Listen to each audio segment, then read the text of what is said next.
This is back in the, brothers and sisters, this is back in the 1800s. All right, this creature here, what they call a dinosaur, which was actually a dragon type creature. You have a white guy taking a picture with him. Basically, they took him down. But they said that, according to the scientists, that we, when we were coming up, saying that these things went extinct, what, 5 million years ago? Yeah. So they went extinct 5 million years ago, 10 million years ago.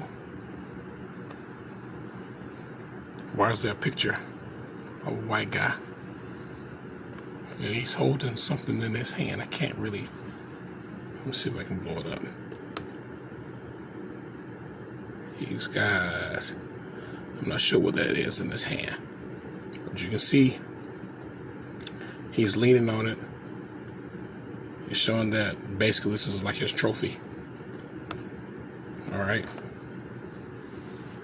See the lies that they told? This was all about destroying the timelines. These are Civil War soldiers. And they're standing on top of a pterodactyl. Alright. And I saw one article and it said, why were the dinosaurs fighting against the Civil War soldiers? And these, you got to remember, they were sent by the Moors. Alright. Now that you see the way they dress, and they dressed in Moorish apparel. They were sent by the Moors. All right. So these, what they call Civil War, was when we were fighting against them. All right. Now check this out. They're all standing in front of one. All right. It's like their trophy. That's their trophy.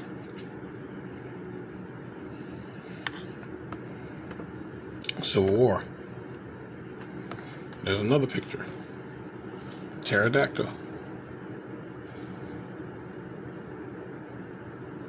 Look at that.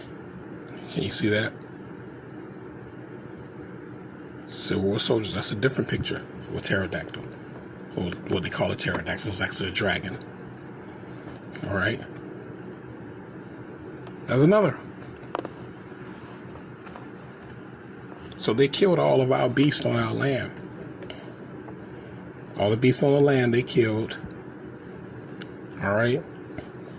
And then they gave us this false narrative. We found these bones, and they've been around.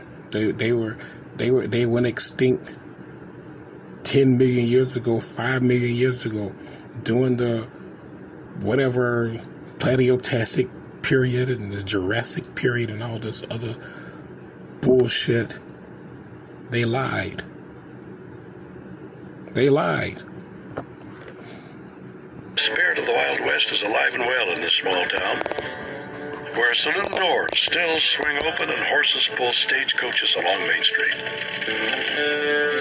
Founded in the late 1800s, Tombstone embraces its history, when outlaws, gunslingers, and violent shootouts were all too common.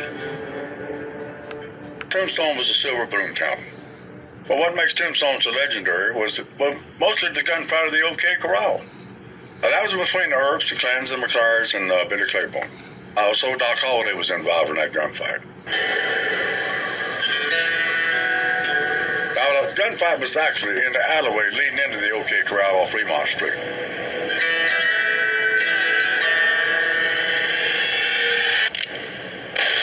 No one knows who fired the first shot. It was a 30-second gunfight. 38 shots were fired.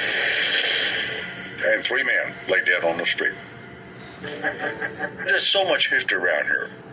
When you walk those streets in Tombstone, you're walking in the steps of history. The gunfight at the OK Corral is the most well-known tale from this Wild West boomtown. But Tombstone Tombstone's past is also riddled with bizarre, supernatural stories, including tales of strange creatures roaming the frontier that spread like wildfire in the 19th century. There are a lot of legends that have come out of Tombstone, but there's one very curious one. In 1890, the Tombstone Epitaph reported a story about two ranchers who saw a giant flying creature in the sky above them. Well, the Tombstone Epitaph reported that they encountered a prehistoric-looking monster flying. And they said the whole body was about 100 feet long, and the head was about 8 feet long, loaded with razor-sharp teeth. They not only were afraid of it, but apparently they tracked it down and killed this creature and tried to take a photograph of it sprawled out. According to local lore, a photo of the strange creature was indeed taken and even published in the Tombstone Epitaph. But locating the supposed picture has proven to be difficult. In terms of the photograph, there are legions of people who remember seeing this picture even into the 1930s and 40s, yet no one has ever been able to locate it. And in fact, the edition of the epitaph that the story ran in didn't have any photographs at all.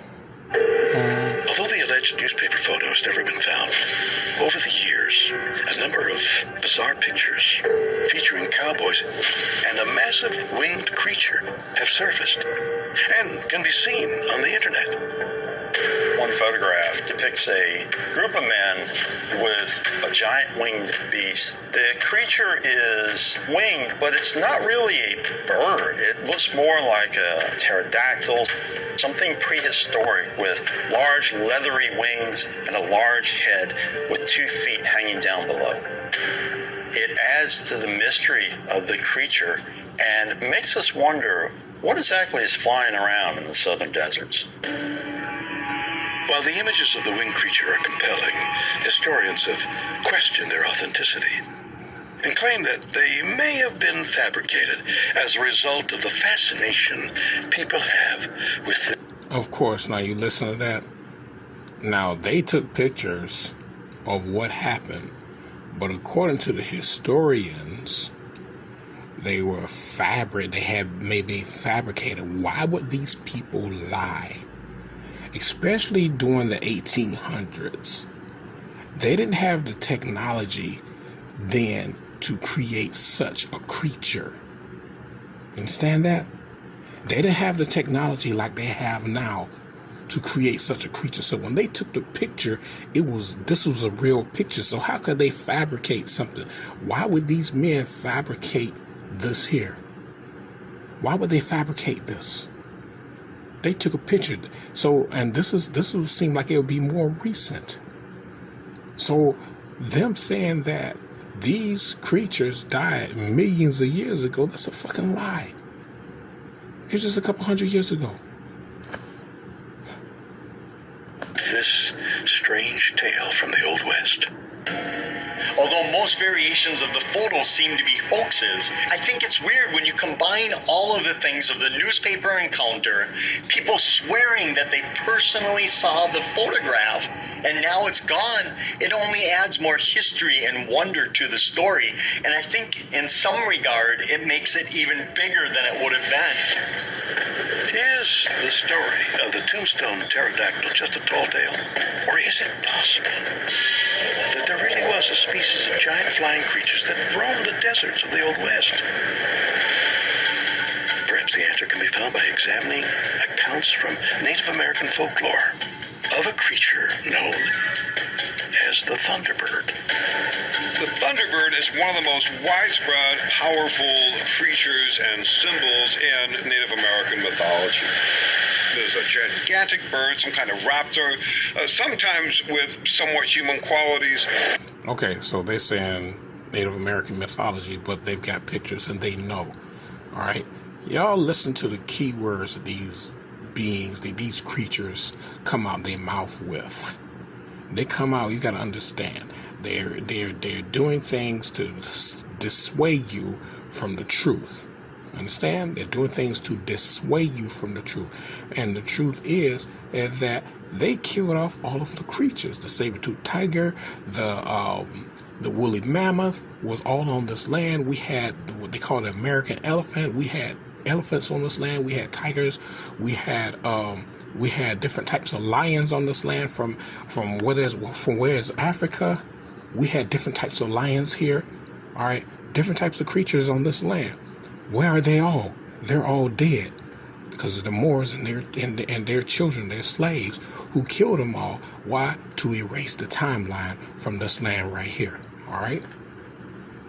But it's connected with thunder and with lightning. Very often, those flapping its wings is what creates thunder, and it shoots lightning out of its eyes. The thunderbird is common in Native American tribes all over the West. But you'll find them on petroglyphs on the rocks, or you'll find them in totem poles. It's a special bird, a special spiritual power of protection and support and strength. That's what the thunderbird represents. By some accounts, thunderbirds were strictly spiritual beings. They lived in another world, and they were frightening, but could also sometimes lend their power to the people. On other occasions, they were purportedly real creatures that could swoop down at any time and snatch up humans if they so chose. Is it possible that there is a connection between the thunderbird and the winged creature that was reportedly seen near Tombstone, Arizona in 1890? For now, the answer is unclear. But people remain fascinated by the idea that massive winged birds really did soar over the American frontier. It's important to remember that this is taking place in the Wild West. It's taking place when people are looking out for marvels and becoming aware of Native American explanations, Native American mythology at the same time. So people were aware that the thunderbird was held to be out there, which leads us back to the question, the thunderbird. Is it a cryptid, like it's out there somewhere? Is it simply a deity that's sort of cobbled together from abstract notions of what the divine is? Or is it sort of resulting from people finding pterodactyl skeletons and saying, wow, there must have been a great big bird here at some point? Or maybe all three. So this is still a great mystery. So it goes to show, again, brothers and sisters, history lies.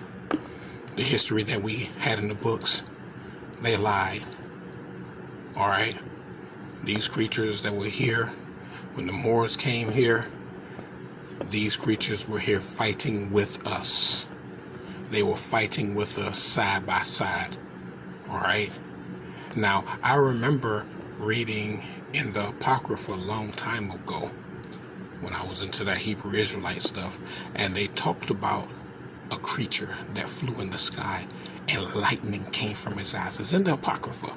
I can't remember which book it was in, but it talked about a creature that lightning came from his eyes and was fearsome. And this is their account of certain things that happened while they were in battle against us, which means that these creatures that we see right here,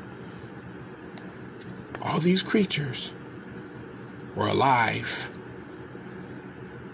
and they did not die by a meteor that hit the planet and destroyed everything. No, they were killed by the whites and the Moors, and probably those Mongolians they call Native Americans. They wiped them off the planet. They wiped them off the planet. This is what they did. This is what they did. They wiped them off the planet. And they made sure that we did not have a history of what was here before they came. Remember we talked about how they changed timelines with religion and with educational system? Yeah, that's how they shifted the timeline, y'all. All right? We got all the reason. We got all the reason to be in a prepared state. It's time for us to get back to our original ways, because we literally rode these creatures. We literally fought with these creatures.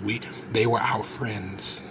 They did not go out to strike us, but these creatures, when these malevolent beings came to our realm and came into our land, these creatures helped us to fight. But they used their weapons to kill them off while we were in the midst of battle. All right? Catch you guys later. Much power to you all.